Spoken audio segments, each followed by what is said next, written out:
Have you ever felt like you could have started something earlier? Most of us have, many times. I felt it too. I've always wanted to start a YouTube channel.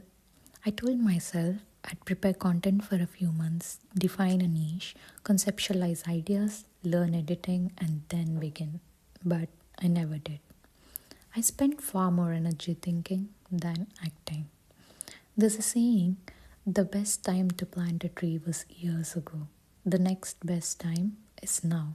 So, this is me choosing to start now.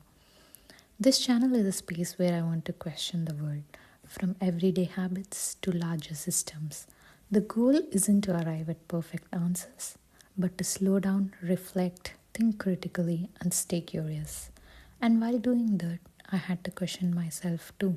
Why did I wait so long to start? And more broadly, why do people wait to start anything at all? I kept coming back to few reasons that sound reasonable until they quietly become excuses. First, we plan too far ahead. Planning feels like progress, but is necessarily not. We tell ourselves we're being responsible, strategic, and thorough, but we're just finding a way to delay the discomfort from the unknown. It feels productive even when nothing is actually moving. Second, we want things to be perfect. Not good, not improving, perfect, just perfect. We wait for the right idea, the right version of ourselves, the right moment, as if beginnings are supposed to look polished. But perfection is often just fear dressed up as high standards. Third, we're scared to take the first step. Beginnings are chaotic. Starting makes things real. It opens us up to judgment and criticism from others and from ourselves.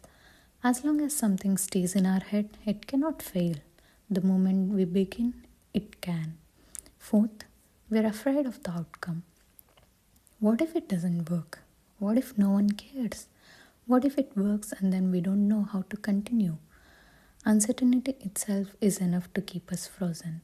We're afraid to fail that we never even take the chance to perform. And finally, sometimes we're just tired or distracted or avoiding effort. Not everything has a deeper psychological explanation. Starting requires energy, and it's easier to postpone than to admit we're not ready to commit. None of these are unusual, but none of them need to be permanent. So, this is me starting without a perfect plan, without certainty, with fear, with a question instead of an answer. If you have been waiting to, maybe this is your reminder. You don't need permission to begin. It's okay to start without a plan. It's okay to be imperfect. It's okay to be scared. But it's not okay to abandon the things you once scared enough to imagine. If you like slowing down and thinking a little deeper about everyday things, you might want to stay. Please subscribe if you'd like to keep questioning together.